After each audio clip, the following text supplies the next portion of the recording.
Hello everyone, my name is Manoj. Welcome back to this YouTube channel. तो आज का जो वीडियो है वो है STQC कैमरास के बारे में।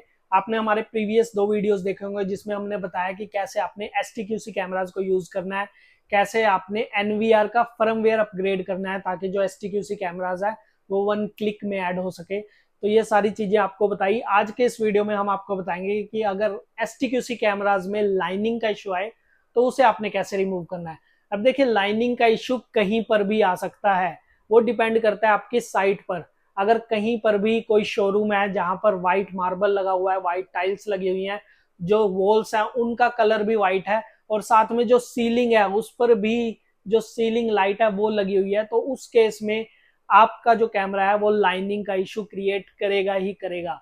तो आपने देखना है कि किस तरह से आपने इसे रिमूव करना है, क्योंकि अगर कहीं पर भी इस तरह का इशू आ जाता है और कस्टमर के साथ बहुत ही ज्यादा बैड एक्सपीरियंस होने वाला है आपका, क्योंकि अगर आपको नहीं पता कि इसे रिमूव कैसे करना है तो आप उसे रिमूव नहीं कर पाओगे और कस्टमर फिर आपको पता ही है कि कितना बुरा हाल हो जाता है उस केस में। तो आपको जरूर पता होना चाहिए कि किस तरह से आपने इन लाइनिंग्स को रिमूव करना है।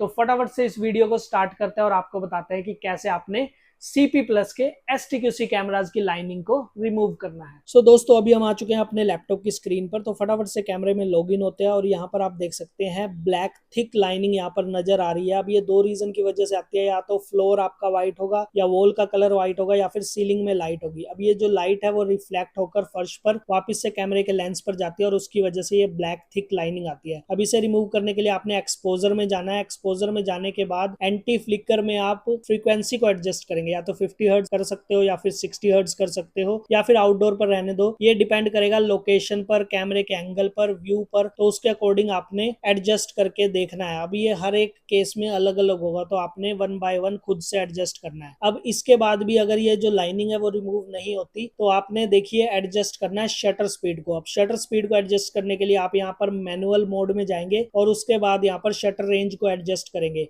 तो यहाँ पर आप देख सकते हैं मैंने 1/120 की है और जैसे ही हम 1/120 करते हैं तो जो ये लाइनिंग है वो रिमूव हो जाती है। देखिए बिल्कुल रिमूव हो गई, हालांकि हल्की फुल्की आ रही है, उसको भी हम फर्दर एडजस्ट करेंगे। लेकिन अभी मैं आपको सेकंड कैमरे पर लेकर चलता हूँ, वहां पर भी अगेन ये लाइनिंग आ रही है, क्योंकि इंटरनल देखिए जहां पर भी कैमरा लगा होगा व्हाइट फ्लोरिंग होगी, वॉल्स का कलर व्हाइट होगा, वहां पर ये लाइनिंग आपको देखने को मिलेगी ही मिलेगी। तो आपने कैमरे में लॉगिन करना है। लॉगिन करने के बाद आपने कैमरे के अंदर एक्सपोजर में जाना है। तो यहाँ पर देखिए मैं सेटिंग में जाऊंगा, यहाँ पर कैमरे में एक्सपोजर में जाएंगे। एक्सपोजर में जाने के बाद अगेन आपने फ्रीक्वेंसी एडजस्ट करनी है, बट वो हम एडजस्ट करके देख चुके हैं। तो हम क्या करेंगे, सीधा शटर स्पीड को एडजस्ट करेंगे और अगेन 1/120 रखते हैं।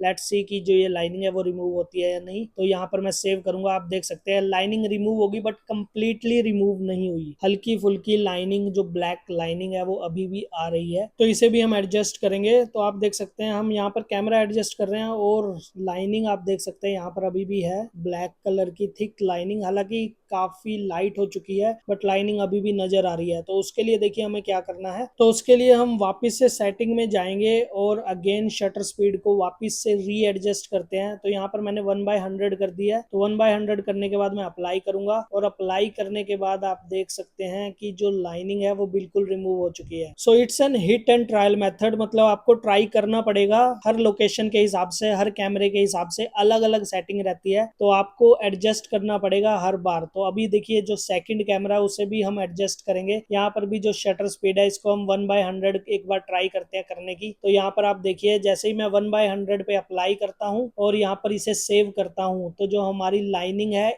इसकी भी लाइनिंग रिमूव हो चुकी है। ये देखिए, तो यहाँ पर जो लाइनिंग है वो कंप्लीटली गायब हो चुकी है, बिल्कुल भी यहाँ पर नजर नहीं आ रही। मैं एक बार कैमरे को भी आपको बड़ा करके दिखाऊंगा। सो यहाँ पर आप देख सकते हैं ये हमारा बैक साइड का कैमरा है और इसकी लाइनिंग बिल्कुल भी नहीं दिख रही है, और ये हमारा फ्रंट साइड का कैमरा है और इसकी भी लाइनिंग बिल्कुल ही गायब हो चुकी है। सो इस तरह से आप कैमरे की लाइनिंग को रिमूव कर सकते हो। सो गाइस, देखा आपने कितना इजी है CP प्लस के STQC कैमराज की लाइनिंग को रिमूव करना। सिर्फ आपने दो चीजों का ध्यान रखना है। सबसे पहले है शटर स्पीड, जिसको आपने एडजस्ट करना है, और उसके बाद है फ्रीक्वेंसी, उसे भी आपने एडजस्ट करना है।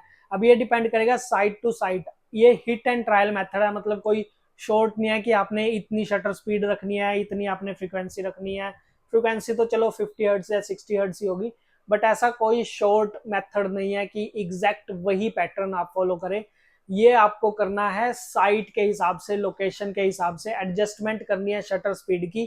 कई बार 1/120 पर भी लाइनिंग रिमूव हो जाती है, कई बार 1/100 पर होती है, कई बार 250 तक होती है। तो जो डिफॉल्ट सेटिंग होती है कैमराज की शटर स्पीड की वो होती है 1/250। तो इस चीज का आपको ध्यान रखना है और उसके बाद इस तरह की प्रॉब्लम आपको कभी नहीं आएगी और इजिली आपके जो रिलेशन है कस्टमर के साथ और जो नॉलेज है आपकी उसे देखकर कस्टमर भी इंप्रेस होगा। तो आई होप आपको ये वीडियो पसंद आया होगा। वीडियो पसंद आया तो प्लीज वीडियो को लाइक कीजिए, शेयर कीजिए। मिलते हैं आपसे नेक्स्ट वीडियो में, तब तक के लिए गुड बाय।